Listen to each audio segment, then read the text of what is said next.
প্রথমে এই ডিপজলকে বললো কি আপনি একটু নামাজের পরে এলান করে দিয়েন যাতে সবাই একটু বসে।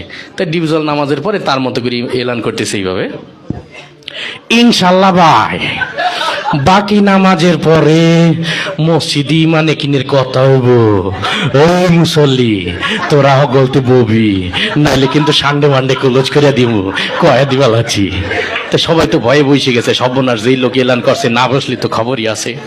তারপরে ওই প্রথম যে ইমানের বিষয়টা, কালেমার বিষয়টা দেওয়া হলো মিশা সওদাগরকে, যে আপনি একটু কালেমার বিষয়টা আপনার মতো একটু সাজাই গুছাই বলেন।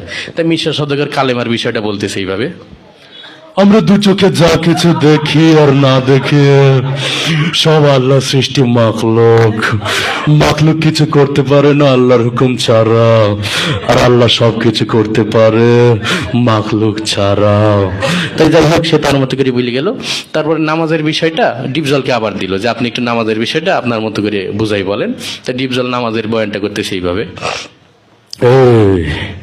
আল্লাহ রসুল যেমতে যেমতে নামাজ পড়ছে আর সাহাবি গো শিখাইছে অমতেই নামাজ পড়তে হইব, বোঝো নাই মাসলাডা দুধু খা ওই নরসাব নামাজ শিখাই দিবি। যাই হোক সে তার মতো করে বললো। তারপরে জিকিরের বিষয়টা দিয়ে হলো কাবিলাকে, যে আপনি একটু আপনার মতো করে কি জিকিরের বিষয়টা একটু বুঝাই বলেন। তাই কাবিলা জিকিরের বয়ান করতেছে এইভাবে, ওর হালতে মাওলা পাকে জিকির তোমার দেলের ভিতরে টাস টাস পিটিয়ে বাজতে থাকবে। জিকির হইলে যদি তুমি কবরের ভিতরে হান্দাইতে পারো তাইলে তো বাইসেই গেলা, আর জিকির না হইলে কবরে হান্দাইলে ফেরেশতারা তোমার 14 শিখের ভিতরে হান্দাই দেবে। যাই হোক সে তার মতো করে বলে গেল। তারপরে একরামুল মুসলিমিন, মুসলমান পরস্পর হৃদ্যতা ভালোবাসা, এটা দিয়ে হইলো নায়ক ওমর সানিকে। তো ওমর সানি তার মতো করে বুঝাই বলতেছে এইভাবে, একজন মুসলমান আরেকজন মুসলমানের দুঃখ কষ্ট ভাগাভাগি করে দেওয়ার নাম একরামুল মুসলিমিন। চৌধুরী সাহেব আমরা গরিব হতে পারি, আপনার মতো বদদিন নই, আমি গত মাসেও 3 তিল্লা দিয়েছি। যাই হোক সে তার মতো করে বললো। এরপরে ওই সহিনিয়ত, আমরা যা কিছু করবো একমাত্র আল্লাহকে রাজি খুশি করার জন্য করব, এটা দেওয়া হইলো নায়ক মান্নাকে। মরহুম মান্না এসে তার বয়ানটা করতেছে এইভাবে,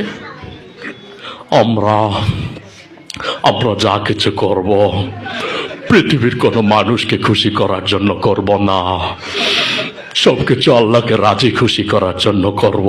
যাই হোক সে তার মতো করে বলে গেল। এরপরে তাবলিগের বিষয়টা দেওয়া হলো নায়ক রুবেলকে। তাই নায়ক রুবেল তার মতো করে বলতেছে এইভাবে, আল্লাহর দিয়া জান, আল্লাহর দিয়া মাল, আল্লাহর দিয়া সময় নিয়ে আল্লাহর রাস্তায় বের হয়ে আল্লাহর দিয়া জান মাল সময়ের সঠিক মূল্যায়ন করতে হবে। আর জেনে রাখি শয়তান, তুই যদি আল্লাহর দিয়া জান, আল্লাহর দিয়া মাল, আল্লাহর দিয়া সময় সঠিক মূল্যায়ন না করিস তুই বেঈমান হয়ে মারা যাবি, বেঈমান হয়ে মারা যাবি। এই ছিল আর কি বিষয়টা।